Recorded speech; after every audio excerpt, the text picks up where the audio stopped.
if you have to drop the rent or offer certain credits that the other ones cannot, you can stay in business, because all these cities have, there's people that have all survived these downturns, even owners in Detroit. There's owners there that have lasted, the test of time and made it through one of the worst hit cities in the nation, and they still own the buildings.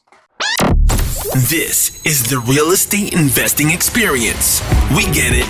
Real estate can be rough sometimes, and that's why we bring in the experts to talk about the experiences you won't hear anywhere else with your hosts, John Cohen and Chris Grinzik.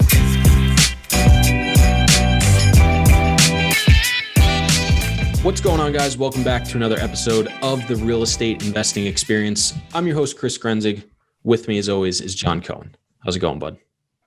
Hanging in there. We are fastly approaching the end of the year, so it's planning, moving, and shaking time of year, and that's about it. Yeah, I think I saw on the news this morning you guys might actually be getting some snow soon. Is that right? That is what they are saying. It was funny. This weekend they were talking about it, and I was joking around. I was like, "Yeah, we're getting 3 feet. It's going to be crazy," because we haven't had snow in like really 5 years. I think last year we had like 4 inches or something, right? So. I was completely joking, and then the reports started coming out, and they were like 12 to 24 inches. Now it's down to like 9, but I think we're actually going to get snow. So I jinxed us. We've had a great season, a great couple of years. So we will see what happens. Yeah, it's going to be weird being down in Florida this winter. It's like 65 degrees out today, so it's pretty nice. Can't really complain, but I'll be complaining in a few months. So we'll just wait for that. There you go. Once it starts getting 100 degrees, I'll be melting. I was going to say the pros and the cons, right? Exactly. But let's get into today's episode. We got a really great guest on today. I think we're going to have some really good dialogue, some really good stuff to talk about. Another guy doing some multifamily stuff, as well as done a lot of single family stuff as well. But I'll let him take it over because he can do it better than I can. So with that being said, Bruce, thanks for joining us. Hey guys, thanhanks for having me on. Yeah, absolutely. I'm in Arizona, so we don't up here in Carefree. We're at 2,500 elevation. We'll occasionally get snow. I think we've got snow 3 times in the 20 years that I've lived here, so not very often. And we should be warm today. And by the way, you were saying about the melting. I love summer. I don't mind the heat. So I hate being cold. This morning it was in the 30s, and I was like, it's way too cold. I'm staying home. It'll be 60s. By midday, I'm hoping high 50s anyway. Yeah, I've always struggled in the heat. So once it starts getting up over 80, I'm like, no, that's too much. So if it gets over the 100s, it's going to be a day spent locked inside for me. That's for sure. That's because you got the humidity. We don't have that here. We're in June. We're at single digit humidity. Where there, you guys get 80, 90%. Now that makes a difference too. But yeah, to each their own, right? Yeah. There you go. So kick us off. Just give us a little bit of background on yourself, your journey, your experience, what you do, et cetera. Well, I've been in real estate since the year 2000, 2001. I started in tax lien foreclosures, did that for a year and a half, pursuing tax lien foreclosures with a partner. I was a minority partner with him, and I was he was a mentor. And then got into single family. We started buy, fix, and sell. And I could find quite a bit more properties in 2002, 2003 than we could possibly fix and sell. So I was, wasn't sure what to do with them. I had them in our list, and when we were ready, we would call them. Well, I got introduced to wholesaling, and that launched our business. We the next year we did over 50 homes in Phoenix that we wholesaled, and 46 or 47 was to one buyer. Wow. We were basically just his arm of acquisition. We knew what he wanted, pursued that, and then over the years we were up to 200-300 flips a year. But we were doing it differently in that towards the end, majority, we'd actually take down, clean up, make code compliant, it's West Phoenix, abandoned houses. We would board up the windows. We would get rid of graffiti, clean the weeds, make it compliant with the city code. We never got a code violation beyond a notice on the a couple thousand homes we did. So we did over 2,000, about 2,200 transactions in single family. And moved our way into multifamily when the single family market became very digitized. Everything went online, and we had a hard time keeping up with that because I kept with the little yellow notes, door knocking, doing those things, and we were known as one of the first little yellow note guys. We were handwritten notes that we'd leave on doors, and we got huge response on that. And we noticed other people started to copy it, and I'm sure other people thought of the same solution. It was basically nobody home. What do we have? Just write on a piece of paper that want to buy your house. And so we did that and got into, like I say, multifamily. We flipped a few of those. I don't know, probably a dozen or so, maybe more. Maybe no, it was actually over 20 that we did between 10 to 200,000 in a flip, depending on the size of the deal. And we were introduced to a multifamily project where we could be involved as a co-operator. And we said, hey, let's do that. So we bought a 120 unit in Glendale, and we did that. Plus, since then, we've done 16 more projects on top of that between Phoenix and Tucson. But one of the things that we can get into is why the pivots. We went from single family to multifamily, from multifamily repositioning, and now we're looking at legacy hold. We're on a buy and cash flow, not buy, fix, and sell with indefinite holds. And so all those, and then how we're sourcing our deals. There's so many different ways to find deals, and it's very difficult to find a standard apartment deal. So it's pretty exciting on the journey we're on. Mm-hmm. Yeah, no, I think there's a lot of things we can get into, and I think it's going to be interesting to hear your perspective coming from, not only a couple cycles, but also you're more local, you're probably more hands-on than a lot of multifamily guys that we speak to. Very many people are obviously doing it out of state with third-party managers. I don't know if you guys do the management yourself, but I'm sure you guys are fairly hands-on. Just, I was checking out your team beforehand, and I'm assuming coming from that fix and flip background, you probably have your, hands in the weeds a little bit. But yeah, let's start with, why did you guys pivot, and then, touch on the most recent pivot, because that could be interesting. Well, the buy, fix, and sell was exciting.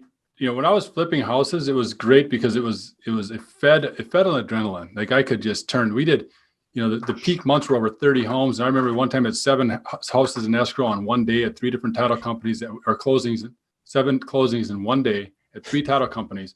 And that's when we made a decision. We're using our title company, or we're not doing the deal. And people get upset at us. They say, you're not going to sell or buy this deal because of the title company? I said, that's right, because my time's too important. They thought it was arrogant, but it was just mostly just organization and structure that it was difficult to have to go to multiple title companies. Well, with banks, we had to use a title company, but then we used 2. But there's a long story because this isn't a house flipping program.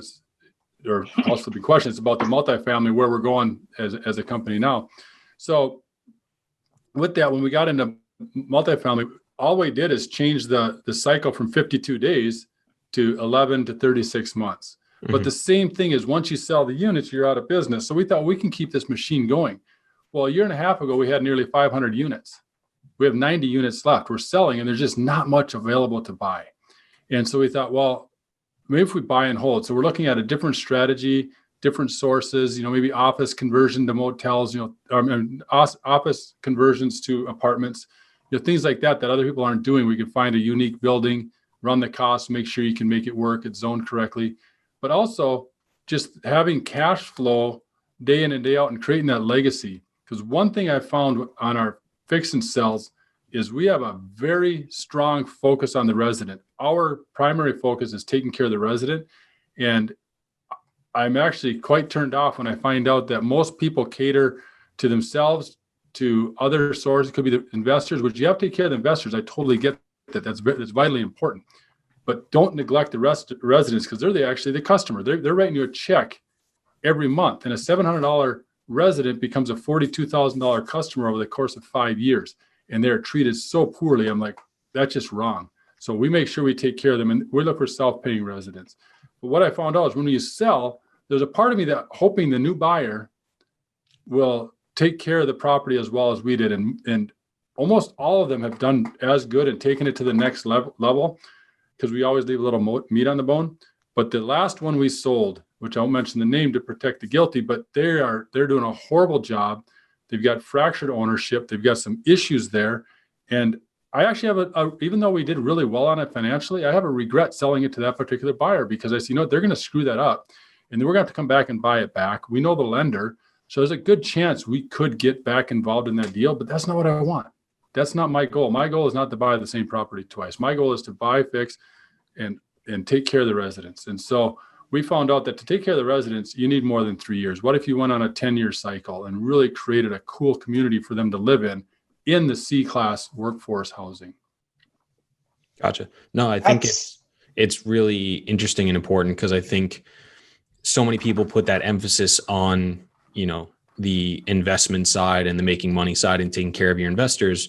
And you bring up a really good point where, your clients are actually, your tenants and your residents, and, your clients are the lifeblood of your business, which I think a lot of people forget is that when you buy an investment property where you're renting from people, it's not just a property, it's also a business as well.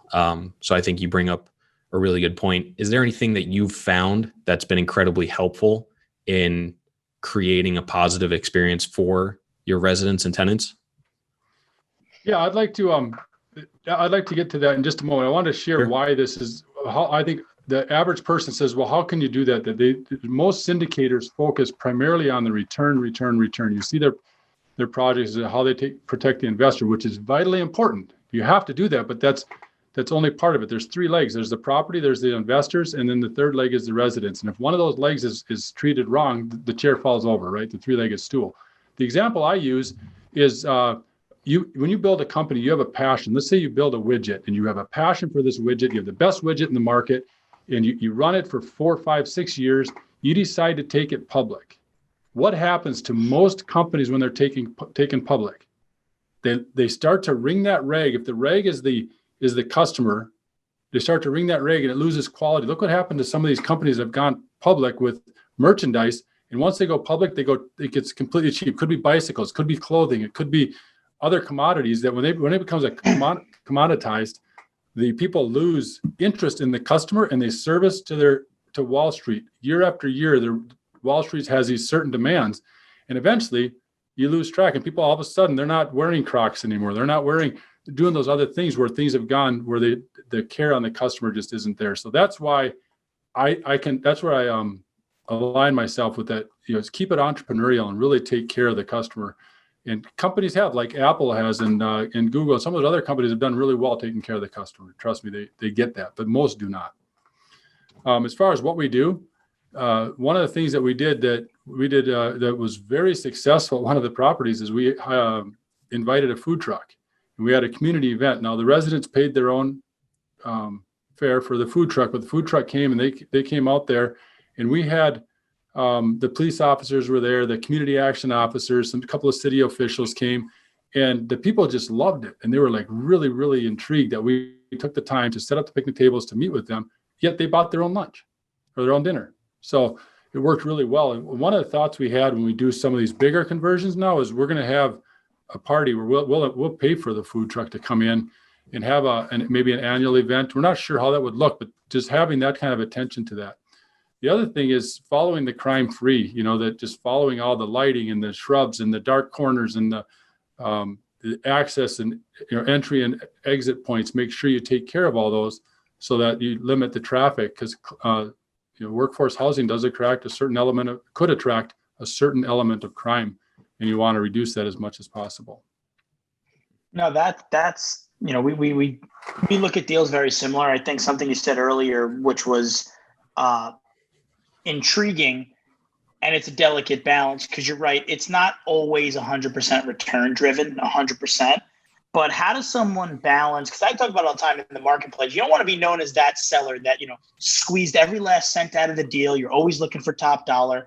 There is a level of doing what you look to do, selling that property, but at the same time doing the right thing for yourself and the investors, but also making sure the next group continues that plan. How do you go about that? Because I think it's an interesting idea and concept, but I think some people get lost in the weeds of top dollars and return. So how do you address that when you guys, or when you've in the past executed your game plan, and then you look to sell it? What are the steps that go into picking a buyer or making sure they continue, or you'd like them to continue? We haven't vetted them as tightly that way, but it's more been, you create that environment, you create that model, and people come look at it, and they've, like I said, all but one have continued it. And we've seen one property has sold twice since we sold it, and now that seller has sold it. So we've seen that go on, but the community looks very great, and it seems outwardly appears there's been a good treatment of the residents. But there's a few buyers that have come back to us multiple times. What else do you have? And to us, that's pretty good. And then we just talk to them what they're doing. And you're right about squeezing the last dollar out of everyone. And one of the things when I say we leave meat on the bone, it's, one concept that works well is if you have, let's say you have 75 units. If you would do 5 units where you updated them, that's a very standard value add where people would update them, prove the rents, get it going, and then sell it and say, hey, here's what you can do in the marketplace. It's been proven on these 5. You have 70 more units you could update, and this is where the pro forma could go. Some of the good news is the brokers do that already, so we don't have to create that because of the hot market that we're in. But the biggest thing that we have found is it doesn't pay to get greedy. The greed kills, and if you get greedy, it'll kill you. But back to that first question, how do you mentioned the investors, like when you buy the property, you want to make sure they take the investors. When we buy the property, the number one thing is, do the numbers work? We make sure that the numbers are there with enough cushion, enough spread so that it could cover errors or unknowns or things in the marketplace that could create some change. First thing we do is make sure that conservatively, yes, the numbers work. That's how we take care of the investor in the beginning before we get to the resident. Now we go take care of the resident, and then they take care of the community. We go back and the cycle is complete. Then you go back and take care of the investors. But the very first thing on our purchase is to make sure there's enough skin on or enough meat on that for us to really do well with the property on our buy side. And if the numbers, we have a saying, do the numbers work? That's the number one question we ask on every property we buy. Do the numbers work? And then if not, can we make them work? And then is it legacy? So that's kind of the questions we ask. But, basically that's how we've done it. And the offers have come in. People like what we've done. And they, one property we had 74 units, and we brought it down to 17 occupied as we repositioned it and had to shut down the master chiller system, which is not uncommon in Arizona, where the heating and cooling is a master system. We had to shut that down and repipe it. So for a temporary time, there was no heating or air conditioning in some of these units. So you have to do that in October or April in Arizona. Thoughts such as that we did. And we had a 34 or 32 unit building we brought down to 4 occupied. And there's a slumlord. We completely vacated it, except for those 4, and then updated it and moved those into other units. And then we got all done, and we had people clamoring for that property, even though there was still work to be done. Makes a ton of sense. I know you had mentioned you live in Arizona. You've done some deals, Glendale, Phoenix, Tucson. You guys are still buying in those areas, correct? Or have you branched out into other places? We're still buying in Arizona. We're looking in southern Arizona, Sierra Vista, Yuma, northern Arizona, Bullhead City, other areas, Lake Havasu, Kingman, that are smaller MSAs and a little less attractive to the international investors. So we can buy a cash flowing property at a 7+ cap, which is unheard of for a C+ B- property. So we're pretty excited about the yield we can get on those. The other thing is those communities, you can't afford to build. They have a demand like in Sierra Vista for properties, but you can't afford to build there and have rents under $1,000. So you have to find other creative ways to find properties and to bring more apartments units online. As I was going to say, because I know that those 3 markets in particular, there's just been a ridiculous amount of growth, Phoenix, Tucson, Glendale, from people from California that are fleeing there. When you guys go into those, those smaller markets where you can see those higher cash flows, higher cap rates, where building becomes a little bit more prohibitive to $1,000 rent, what do you guys do when you're looking at, expanding out, or how can you guys take advantage of some of the smaller markets that maybe, others can't? Or is it the size of the deal that because you guys are local, you can handle it? Or or is there something else that you guys look for when looking into a smaller market as compared to some of the larger ones? Well, a couple of things is look at a lot of deals, so we look at a lot of properties until we actually make it right in LOI. And in the last 12 weeks, we've written 8 LOIs and got 1 that's in PSA and escrow right now. And then, that's a Quality Inn motel that we're going to do a conversion to apartments. And so that type of thing is just, we look at a lot of deals, we write a lot of LOIs, and we know the hit ratio. I mean, we might look at way more deals than we'll ever possibly buy, just to make sure that, we do what we can to remove them from the list. So we're very persistent on that, which I think is very good. The other thing is, when you buy right, it's all in the buy. It's all making sure that the numbers actually work. So with this, like Quality Inn, we're using a property management company who's already done a conversion in Sierra Vista with that type of a property and brought it online. In 7 months, they went from start of construction to occupied units, and it's almost 90% occupied now. And they said there's so much demand that we need another building like that in town. So it works out really, really good from that standpoint. But just immersing yourself into the market is good. But the biggest reason that we're finding success is there's always a why. Why would you pick Bullhead City? Why would you choose a performing asset when typically you've been a buy, fix, and sell? Now you're looking at a performing asset. Why a performing asset? Make sure you answer those questions internally, and then also why this particular property. So you start with the macro, why that city, like one we're looking at in Tucson, why Tucson, why downtown Tucson? Why is that important? And then we've had a lot of experience. We've done 11 projects there, but then we've done none downtown. So this is a totally different demographic. Why that? Are we prepared to do that? And then we answer all those questions. You look at the margins are so wide. You say, yeah, we can do this deal. But the biggest thing is if you have a vision and a dream and you start to, all your steps go towards fulfilling that, the momentum carries you through the hiccups along the way. You cannot get distracted. You must do follow through. And I think that's the biggest level. People can be successful in any market. I was looking, 3 years ago, I could have got some really good deals. Maybe it was longer than that. I lose track of time, but in Detroit. And I said, who would go to Detroit? Well, I just talked to a broker up there, and it's like unreal what's happened there. Those guys have made so much money by betting on a dream that other people wouldn't bet on. And I'm not that person. I'm not an innovator. I'm an early adopter. If something's proven, like the motel conversion, somebody's done that. Okay, I can do that. And I can do it better. And here's why. Oh, office building, converting to apartments. Oh, I can do that. And here's why. Somebody else has already done it. I'm going to do that too. And here's how we can do it. We have a lot of construction background on our team. But also, lastly, the reason is the partnerships, who you form partnerships with is vitally important. Property managers, vendors, contractors, make sure you know who they are, what they do, and they can get the job done, and that things are always on time and on budget. The last thing you had asked about one of you asked about the property management. We do not vertically integrate. We sub everything out as far as that goes. And so vetting the property managers are extremely important, and developing personal relationship with those key decision makers within those organizations is important. So we work with one is a regional and one's a national property management company. So it works well for us to really get to know them, ask them a lot of tough questions, and see how they respond. I think one thing that I've always thought about with the smaller markets, and maybe you feel a lot more comfortable because you're only a few hour drive or whatever it is away, but you instantly become, if you buy a 20 unit there versus Tucson, a much larger portion of the supply in the market, which then adds an additional layer of risk to it, right? If something happens to the market and you're 5% of the market versus a fraction of a percent, you're going to be hit much harder and much more affected. Does that concern you guys as you look at these small markets? Or when you look at it, you think the yield and the spread between the yield and your debt is so high that you feel you can absorb any of those changes in those markets or submarkets? Well, it comes down to how people are buying. We haven't bought in Phoenix now for a few years because the margins are so slim. There's not a lot of room for error.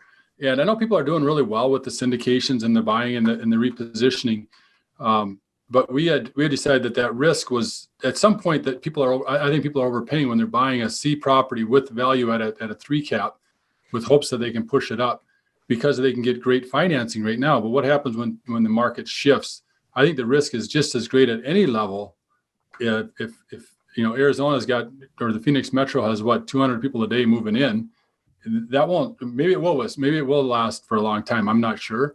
But just seeing the margins being so slim that if you have a hiccup, even in your micro property, not necessarily the market as a whole, but you make some mistakes, there's very little room for error. And we've seen people that have suffered because of that and are not running profitable right now and are not able to take cash flow as projected because they had built their model on perfection because of the slim margins.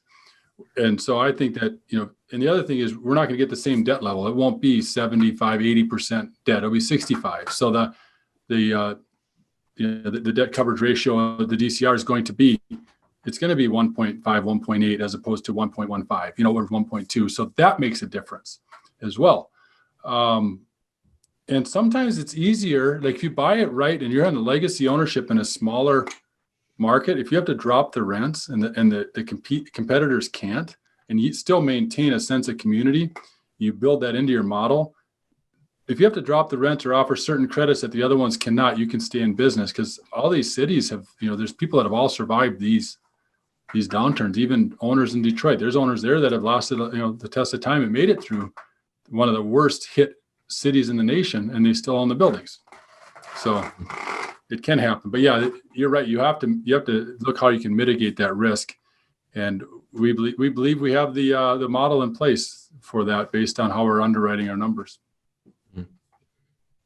Gotcha. On the conversions, because I think that's an interesting, right? The hotel world has been crushed with coronavirus and stuff like that. When you guys looked at your first project, did you rely more on the team you surrounded yourself with potential construction background, or your fix and flip where you knew what it would, the cleaning up and the fixing on the single family world? What helped you guys, shift into that space? Because I think it's an interesting component. I don't think everyone should jump into it. We just finished an affordable house. It was a senior citizen. It was vacant for 5 years, and we just turned it into apartments. But it's not for everybody. But how do you guys get comfortable with that idea? Taking away, obviously the market needed it, the demand was there, the management company had already done it. But what gave you guys the confidence to dive into that? Because that's a project that doesn't cash flow the day you buy it, and it takes a little bit of, not guessing, but projecting to get to that level. So what makes someone confident that they can do a project like that? Well, it's not for the weak. I mean, there's no question there. I have a pretty strong stomach for that, but our history has been, we haven't had distributions throughout the life of the project. Up to this point, we've had 2 times where there's been money exchanged. Once when the investors deposit, and then once when they get their money back. There's no distributions in between. So we've had projects that went, over 36, 37 months on the long, where they got no money. So they're waiting, and they do get a little bit anxious on that. And we now appreciate, okay, we need to shorten that cycle and get distributions out sooner. But if you have a 24-month project and then you get some hiccups along the way, ends up being, we had one property went into escrow 3 different times in a year, in 6 months. And so people are concerned, well, why is it not selling? Well, it had to do with the people going from a 40 unit to a 75 unit. And then they found out that, as COVID, the lending was uncertain through the spring and summer. Lenders were changing their terms in escrow. Like, hey, we can't do a 75%. We can only do 65%. And here's why. Or we can't do 80%. We only do 70. Well, they couldn't qualify. But which is a whole nother story. But we've had that where we have not had distributions. We've had very heavy lifts where, like I said, we had 74 units that we had 17 occupied. 17 units aren't going to cover the bill, especially when we bought it with a hard money loan, because it was 50% vacant when we bought it, and it was a disaster. And we turned it into something special. So that part doesn't bother us. And we believe we could do this based on the experience that they've had and the experience we've had, and the legwork we've done to this point with the cities, that we can do this in a 7 to 12 month period. So the biggest things out there, the reason why people lose money on these, because they don't understand you need to upgrade electrical. That can be, upwards of, for a 100 unit building, could be $200,000. You have to bring in sprinkler systems. In some cities require sprinkler systems. Those are not cheap. You have to have a dedicated water line to the fire hydrant. And so that's another cost. And that's going to be about for the fire code to be met, it's going to be about $200,000. So you have $400,000 repairs that have nothing to do with the actual how you live outside of the sprinkler system for safety and electrical, because they don't have enough power to run a stove or an oven or some of those other appliances. So those are things that people are going to miss out on. So you can buy something for $16,000 a door, but you might put $40 a door into the repairs if you don't know what you're doing. And I mean, there's so many of those things like that you need to really watch out for. Those are 2 of the major ones that we've seen. And what you do is you take that, what is it going to be fully occupied? What's the value? And then subtract out all your costs, subtract out your minimum that you want to pay your investors. And then that's as high as you would go for your purchase price. You got to drop it below that, because you got to leave some meat on the bone for the uncertainty, and just keep pushing that acquisition price down.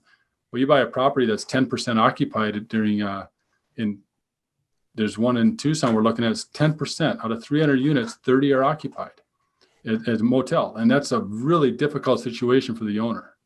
I bet his bills, his mortgage, based on what I see, is probably, nipping $40,000 a month. 10% That's occupied. tough. How does, because the lending world in this world, in the construction side, it's changed. It's also not your typical agency stuff. What are you guys seeing now on the market for construction and renovation and cost? Because I know that, we run into the same thing on the deals that we're looking at. And sometimes people, they don't understand that the lending world changes in these smaller projects with major renovation components. So what does the debt world at least look like in what you guys are coming across? Well, it's going to be similar to what we've done on our heavy lift properties, because we did not get agency debt. Our properties could not have qualified for agency debt, and they were difficult even to get bridged just based on the condition of the properties. We were buying slumlord properties, which are all but run out, that we can see in Phoenix and Tucson. So the debt you're looking at is going to be high. It's going to be in the 8 to 10% in reality. Probably not a lot of points. We work with regional, and it's going to be a regional lender. You probably won't get a lender from New York interested in doing a loan in Phoenix. Sierra Vista, I should say. You'll need a lender from either Phoenix or, even better yet, from Tucson, a regional lender, a banker that knows that, somebody that's already funded these type of projects. And you're going to look at 7 to 10% on the debt for sure. And you could get upwards of 80% debt, and sometimes even 80% of construction. But you got to realize that those payments are due every month. So you have to either have a deep pocket yourself or raise equity to cover the debt payments during the what we call the valley of death, which is where, and we share that openly, that we're going to go through a valley of death where there's no cash flow and we have all these expenses. Sometimes you get lenders to defer, sometimes you can't. Depends on your relationship with your banker and your lenders, or hard money. We don't go hard money so much. The hard money is going to be 12%, and that's just cost prohibitive. So we've been using more soft regional lenders that have a combination internally of their bank money versus some hard money. So now, are you guys seeing any recourse component to that, or is it all non-recourse? All non-recourse. To this date, it hasn't made a big difference. We had a few lenders that probably 5 or 6 years ago that fell off our list because they were going for recourse for the heavy lift. But we just said, hey, if you're not interested, if we fail, if you're not capable of taking it over, then it's probably not a deal for you, and just turn it around. And so they end up just not funding our deals. We're still, we've used them on lighter turn stuff, but the heavy turns, many of them will turn away. It's a lot of work to find the right lender and the right terms. 100%. Yeah. How do you guys, because I think everybody would love to do a redevelopment project, and, we've done a couple, whether it's, converting one thing to another or just taking a vacant unit to occupied. But a lot of it comes down to knowing the local code and knowing what you can do. And, as I'm sure you go into the motel and the office stuff, you talked about the different zoning and usage. How do you guys figure that stuff out? Do you guys go through different zoning attorneys? Do you talk to the town about the specific property? Do you get in touch with other owners that have done stuff? Like, what's the route that you typically go, or does it depend on the project? Well, there's some secret sauce. In a smaller city, it's really cool. What we did is we did our inspection of the motel, and the building official and the fire marshal were there. We were there about 4 hours. They were there for 2.5 hours, and they were showing us not what to do, but explaining how it needed to look when we were done. So they said, okay, here's a block wall, concrete floor, which is concrete floor, which is the ceiling for the first level. And the roof was actually concrete as well. So it's block construction, concrete, block between units, every other unit. And so then where there was drywall, they said, okay, you're going to have a firewall here, and it needs to be X. And they said, okay, what if we put 5/8 drywall on top of that? Would that be sufficient? Yes, that would be sufficient. So they wouldn't tell us, but they would say what it needs to be. And then we would ask questions on how it needs to get there. And they're very good at that. And he was saying he said the biggest cost is, where's the fire hydrant? So we went and found the fire hydrant, and it was only 30 feet from the building. And he's like, hey, this is good. We can get the fire hydrant for the dedicated sprinkler systems, because every unit needs multiple heads. Mm-hmm. And you got to have a dedicated line. It can't go through your water service. Okay, great. So we found that. Well, they were willing to share what it needs to look like when it's done, but they won't tell you how to get there. So now we have to meet with, the contractors are going to put together the plans, and then we'd submit those plans for the permits. But what I would encourage people, every project we've done where we've needed city permits and city involvement, ask them what they want it to be when you're done, and do everything you can to meet their needs. Because if you try to do something different, there's two things that are going against you. One is their ego. Two is bureaucracy. You're not going to get a city to change all their codes to satisfy your little need. And people get mad. Like everybody that falls foul of the city, every time I've talked to them, it's something that they try to do a shortcut. And do I like working with the city? No. Do I like permitting process? No. But we do it. We say, what do you want? We had a 22 unit building in Glendale that was condemned by the city. It was set for demolition. It was in foreclosure. The owner was in jail for prostitution and pornography out of the building. And it was just a disaster. And he was in a fight with his partners. I mean, it was an absolute disaster. And we bought it. And we went down to the city at Glendale and said, listen, what do you guys want to see there? And they said, well, this thing's set for demolition. We're like, I know, but a vacant lot doesn't do you anything. And it'd be a whole nother cycle till something else gets built there, if ever. What can we do to preserve what's there? And they said, if you can do these steps, and they mapped out the steps, you can do it. It was a pain. We were pinging them constantly. Like, we get the first building done, got the inspection, they passed it. Go to the second building, silence. We're like, oh, great. Now they're going to demo the building. So we go and finally got a right person on the phone and went down to Glendale and met with them. And he said, listen, if we were to demo your building right now, it'd look horribly publicly on the publicity. We're not going to do that. Just trust me. It's never going to get demoed as long as you guys follow your plan. And I apologize that we're behind on ours. Okay, great. Now we know what they want. Now we know where they're at. But that communication and incessant pestering of the city officials is required.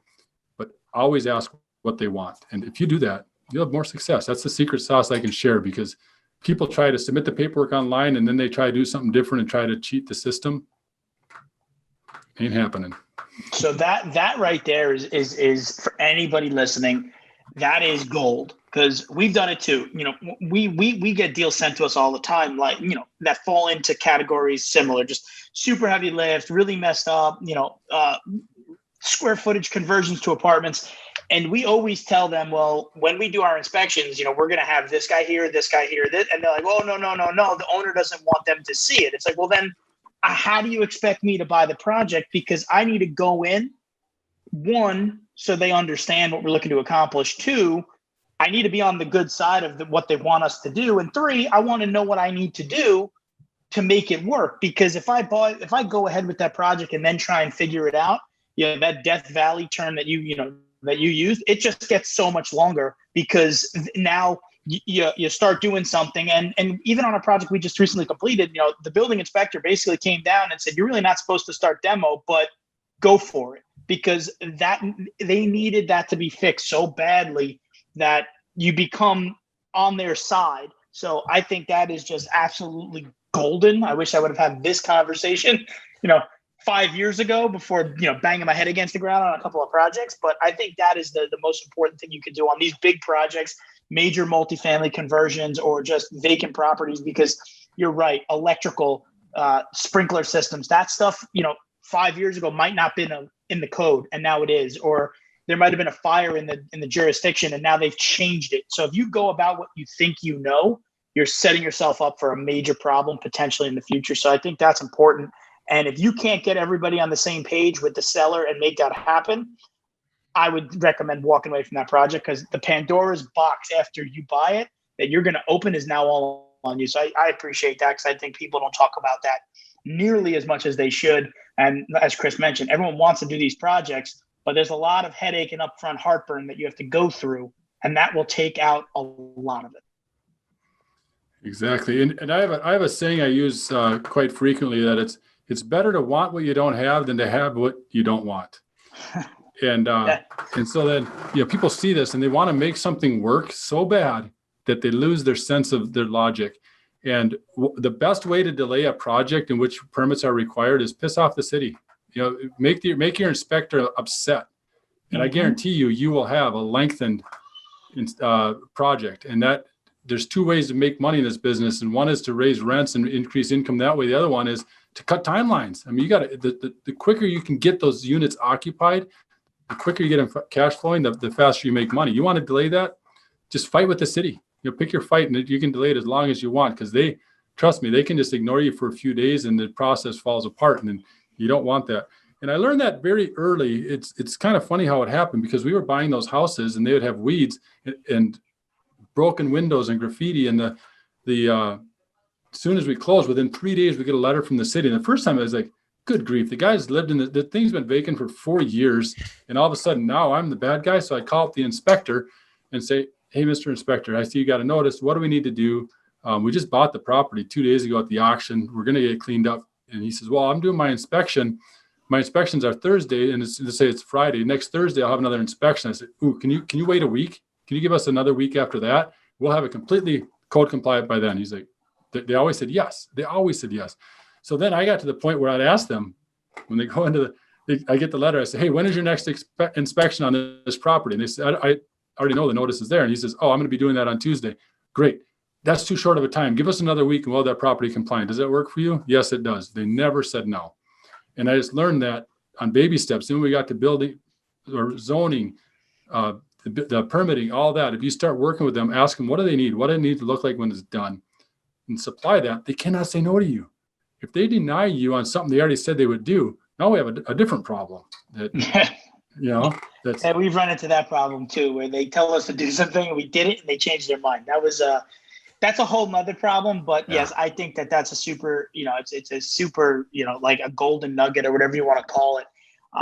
Because you're right, time will kill anything. And if you have that time period on your side, even if you're taking a 98% occupied property and you want to renovate 80% of the units or whatever your business plan is, you got to understand that you're going to have to take time to get people vacant.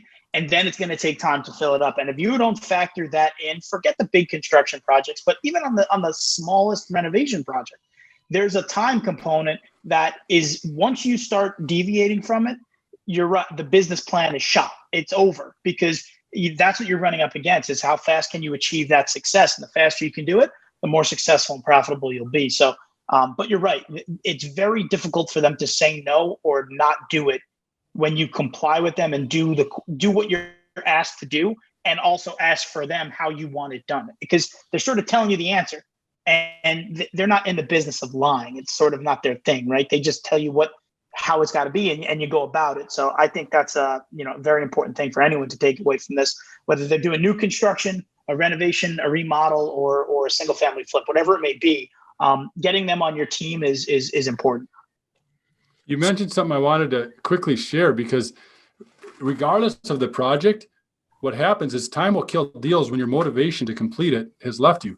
And to me, is staying motivated and on task, or staying on task and staying motivated long after the feeling that got you there has left you. Because we all get that, where you get the initial euphoria of something, but that leaves you have a problem, and you got to make sure you stay motivated, energized, and completely focused. You do not lose your focus, even though the motivation that got you started has left you. And that happens. Correct. There's times where you get up and what do we do with this? If you say, I'll just deal with that next week. Well, guess what? You've already started a reverse compound effect of really ruining your project. And you got to stay on task and be for that reason, that long after the feeling has left you, you need to stay on task. 100%. So I know a lot of times with these big renovation projects, you have to bring things up to modern code, whether it's, because it was vacant or you're spending so much amount of dollars. But I'm assuming a lot of the stuff that you're buying now that's performing, and maybe you'll do some slight upgrades or modern improvements, you probably won't have to bring it up to modern code as stuff gets grandfathered in. Are you guys still going to communicate with, the city or the town and permitting and double check things to make sure they're code compliant? Or are you now just going to, buy stuff as is and do stuff that's renovated? And if, you see stuff that, you think needs to be done, you're going to do it? Because a lot of people, when we buy value add apartments that are 90% occupied and we keep them that way and we just renovate as they turn, we don't really need to pull permits. We don't have anybody coming in to inspect units. We don't have to add sprinkler systems and things of that nature. Are you going to change how you're going to do it, or are you still going to work with the town and the people there? Well, the projects, not all of our projects have required permits. If they haven't required permitting, we haven't looked at code. Like one of the issues you might have is in old buildings, they use the twist-in fuses as it's a true fuse box as opposed to a breaker. Mm-hmm. And we've left those in place, knowing that new code is higher than that, but you can get grandfathered in. So we're very aware of what gets grandfathered in. And if you have to upgrade anything with permits, it could be if you update water heaters or redo air conditioners, internal AC units that are split. If you want to update those, certain things require permits in certain cities. So you should know your city code and comply as necessary. But most of the time they are grandfathered in. But we have ran into challenges when the certain things we weren't aware of that need to get the contractor tells, hey, you need a permit to go to do what you want to do here. Either A, we can fix what we have, or you get the permit. Mm-hmm. And so we've typically yielded to getting the permit and upgrading the unit because it creates the value add there. Gotcha. Another question I wanted to ask too, as you're looking to shift to some of these legacy deals and go long-term, are you still raising capital from investors, or these are now more internal deals with really your own money or very close investors / partners? No, we're looking for legacy investors as well. We've as we've put the word out there over the last year, we found a pretty sizable group of investors who really want to invest and leave their money there, kind of like a 401k or investing in other mutual funds that have dividends, where they can put it out there, get their quarterly checks, and then annual reports. So they're pretty excited about the opportunity to buy in cash flow. Mm-hmm. And those models look good. Now, some of these, like any conversion from office or motel or other things into apartments, there's the first year there won't be any distributions, and they have to be comfortable with that. But yeah, we found that we're still going to syndicate that, and on the larger projects we'll bring in some pref equity. So there'll be a loan, pref equity, and then common equity after that. Mm-hmm. And we have found a pretty good amount of people who really want to invest longer term. Gotcha. So that's what I was going to ask, since so many of your investors and so many of your deals were shorter term focused, less cash flow driven. Would you say like a large majority or an overwhelming amount of your investors were okay with the change and understood what you were doing? Or were there a lot of people that were like, hey, I really just want to be in and out of deals and it's not going to be right for me? Like, what were those conversations like with you had at people? And is it you've had to now go out and, find new investors that are looking for this stuff, or so many of them have been okay with the change? I would say 90% do not want to hold long. So we had focused a lot on the up to $2 million net worth, a lot of small accredited investors, small balance sheet. But we found a lot of those put on the brakes regardless because of uncertainty. When you have $2 million and you feel, hey, I'm more secure having that in the bank than invested in a deal because I'm not sure what COVID's going to do, people held back, and they really did. And we had a tough time on some, even our fix and sells. This one project that we finalized now, but that one through the summer was not easy. But it was much easier at that point to look out for legacy buy and hold people. People like, there might be doctors or nurses or professionals that have access to capital and they just want to do something different. They're intrigued by getting away from Wall Street or adding it to what they have in Wall Street. And so there's quite a few people that we've got that way. But yeah, I bet you 90% of the ones that did our fix and flips will not be in the buy and hold, buying cash flow. Gotcha. No, that makes sense, because it's something we've talked about as well, or we had talked in the past about, changing to a little bit of a longer term model, because we would normally be in that 3 to 5 year space, and kind of going through those 10-year deals and having those conversations. And, you do have that worry of, hey, we've spent, X amount of hours and years building up this investor database of people that are looking for these types of deals. And now you're going to come back to them and say, hey, we're not going to have these deals anymore, or we're going to have not as many of them, and we're going to be focusing our efforts more on something else. There's the fear of, you don't want to obviously throw all the time you spent in the trash, but, if you feel that it's the right move to make and you've got to transition, having those conversations with people and seeing how it will go. So it's interesting to hear that, it sounds like the vast majority are not going to shift with you guys and only continue to look for those, in and out deals. Yeah, that's true. But we do have a hybrid that'll work on certain deals if you buy them right, where we say, hey, would you want to get in for a flat rate? Let's say 14% return on your money. And what we do is buy the property, fix it up over the course of 12 to 36 months. We would stabilize it and then go for a bank debt and take their money out plus their 14% return. Mm-hmm. And there's ways to do it. There's people that do a 6 and 6. They do 6% paid quarterly and then 6% on the refinance. We'd probably do a 7 and 7% paid out throughout the course of the project. And then once we refinance, and they get 7% on top of that. So they're 14% IRR, which is, 14% return on their money during that life cycle. And it's a flat rate. So we have investors that would be interested in that, just Mm-hmm. more of a guaranteed, but they wouldn't get the 18 to 22 that we've experienced on other projects that only get a flat rate. And if we can model that on some projects that we know that we're very confident, we can never know, but very confident in 24 to 36 months, we can do a cash out refi and get them their capital back.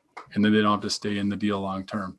So we could have a stack of shares. We could have those come in first. And then on top of that, common equity that shares in the upside or shares in the hold, because there's some people that do want to share in that. So we have considered that, and we will have an opportunity for these investors that we have in our past projects to keep them in our future projects as well. Gotcha. No, I think it's interesting. It's something I know a lot of people look at of, refining out investors and then holding it for themselves. You can build up a ton of equity and obviously create that, that long-term wealth for yourself, your family, and other people in it. So I think that's really interesting. I think that's a great place to wrap it up. Bruce, thank you so much for coming on. If people want to learn more about you, check you out, follow you, where can they do all that stuff? Well, I'm willing to share my contact information. So there's a couple ways. You go to our website, bakerson.com, Bakerson. And the reason we're Bakerson, by the way, is I grew up in the bakery business. So I'm an SOB. I'm a son of a baker. And so that's where that came from. But then my email address, bruce@bakerson.com. Mm-hmm. Or they can always call me at 520-808-9111. And yes, that is my cell. And yes, I do respond to people that have reached out through podcasts. So reach out and ask me questions. I'm willing to share it. In this day and age, there's no secrets. Awesome. Love it, guys. Maybe Definitely one go hit them up. that I'll keep to myself, but just that special sauce. Definitely go hit them up. Definitely go check out their website. Definitely a ton of good information. And, like you said, I'm sure you can learn some stuff from them. But thank you guys so much for listening to this episode of the podcast. If you're not already subscribed, it would mean the world to John and I if you would do so. And if you are, please send it to someone that would get a tremendous amount of value from this episode. Bruce, once again, thank you so much for coming on. This was great.